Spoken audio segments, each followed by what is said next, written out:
I built the ultimate pumpkin farm in hardcore Minecraft, a farm so big that it broke the game's sound. The final product took more than 50 hours to complete and holds nearly 16,000 pumpkin stems that produce over 65,000 pumpkins per hour. And, believe it or not, by the end of the video, I actually find a use for all those pumpkins. Now, to build something of this scale, I'm going to need a lot of blocks. The most obvious one is orange concrete, which shouldn't be too difficult since I only need 27,000 of it. I think the only viable method of getting that much concrete without going insane is building one of these. This is a sand duper. As demonstrated, it throws sand blocks at the end portal, causing clones of the blocks to appear in the end dimension, just as the devs intended. Now, I could just stand here and collect it by hand, but why not take this a step further and create a collection system that loads all the blocks into shulker boxes for me. And with that complete, all I have to do is change out the sand for orange concrete powder. And we should have that 27,000 concrete in no time. Oh, wait. That's not supposed to happen. Alright, take two. I replaced the waterlogged slabs with waterlogged signs, which should stop the powder from concreting, which is a word apparently. And now I can just turn the slabs into full blocks. Spooky. Now that everything's working properly, this thing should be making 72,000 concrete powder an hour, which is more than double what I need for the pumpkin, so...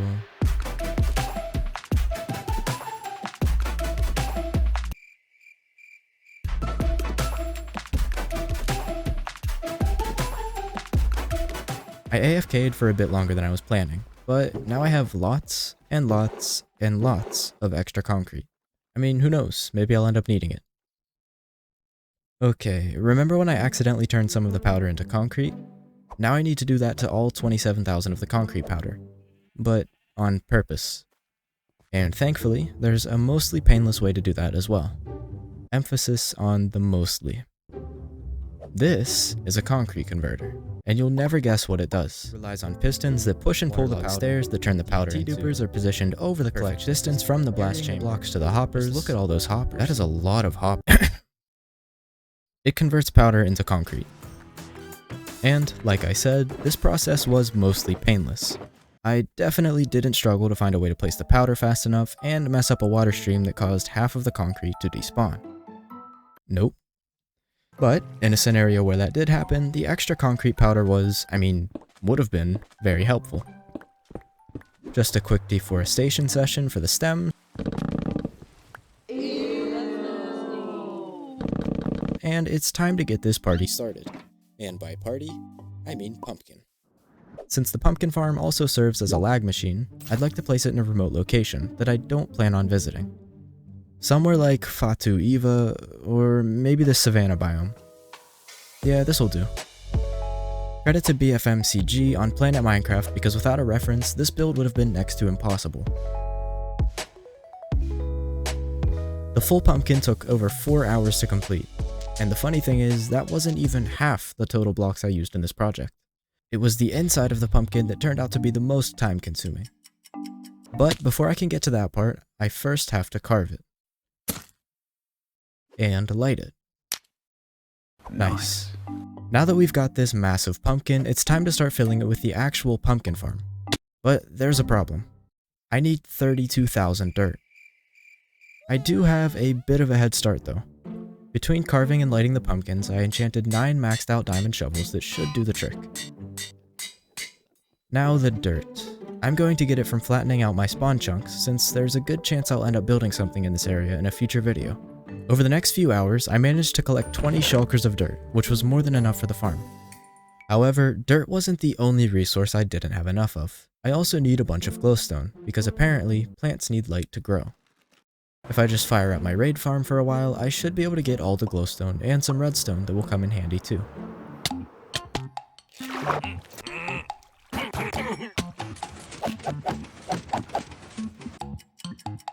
And with the glowstone and redstone crafted, I'll gather up all the other materials, like glass, wood, iron, terracotta, ink, redstone dust, slime blocks, honey blocks, iron bars, observers, sticky pistons, obsidian, and a whole bunch of other blocks. And you can't plant 16,000 pumpkins without 16,000 pumpkin seeds. So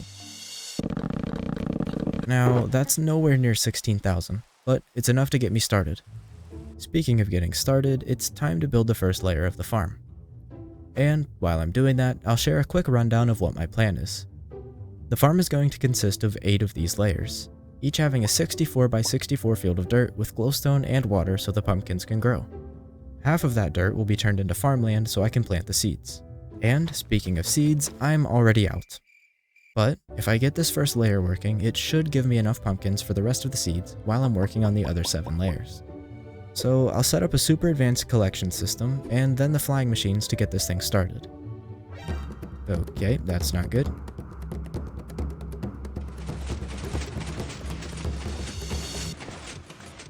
That was kind of like one of those superhero landing on the hood of the car scenes where they do the... Anyways, I just realized that I completely forgot about the hopper minecarts. Each layer needs 32 of them.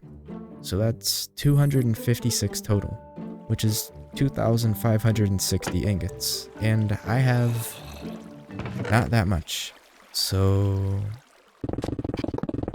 there. Now the iron farm will continue producing iron while I work on the pumpkin farm. And for now, I'll use what I have to make enough minecarts for the first 2 flying machines. Place them in. And now my favorite part. Now, I've just added this simple redstone circuit that should launch both the machines, which will travel back and forth collecting all the pumpkins in the minecarts and depositing them in the hopper line, that goes to the auto droppers, that goes to the water, that goes to the collection system, that goes to me.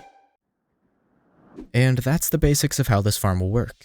I just gotta build all this 7 more times, starting with 28,000 blocks of dirt, which might not look like much when stacked on top of each other, but if you spread it out.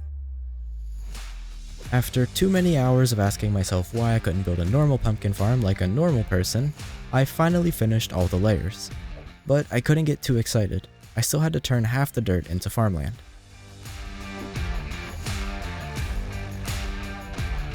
I lost 9 hoes that day. And then it was seeding time. Now, if I was smart, which clearly, I would have held the seeds in my offhand while tilling the dirt. But since I didn't, this part took another 1.5 hours. And with the seeds done, the fields are now ready. Right? Well, it turns out that the pumpkins need more light than I thought, which is why this pumpkin patch is so patchy. But for now, I'm going to save that problem for future me and work on the redstone and flying machines. For the final version of the farm, that simple circuit I built at the beginning wasn't going to cut it. Like I said before, this farm causes a bit of lag. Even without the machines running, my game sound was already broken.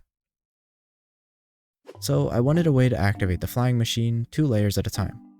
After watching some old mumbo jumbo tutorials, I tried putting 2 circuits called T flip-flops together, and it actually worked.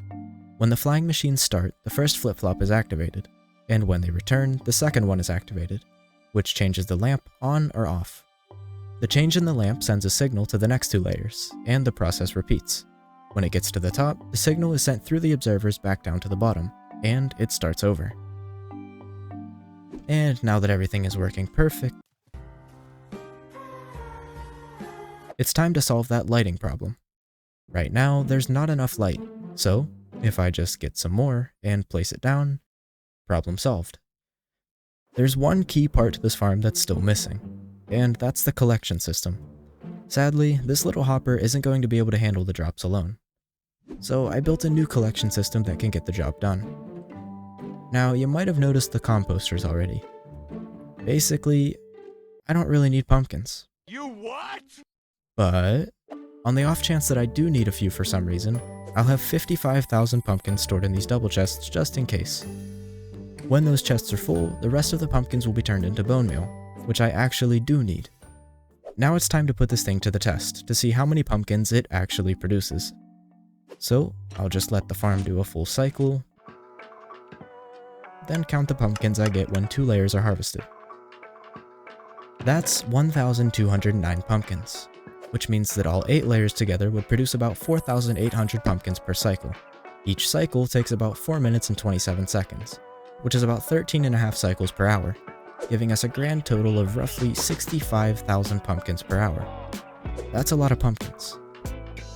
When converted to bone meal, that's about 6,000 bone meal per hour, which is pretty bad considering moss farms exist. But do I regret anything? Oh yeah, this is Steve. He lives here now. And did you guys know that melons produce 5 times more bone meal than pumpkin? Wait,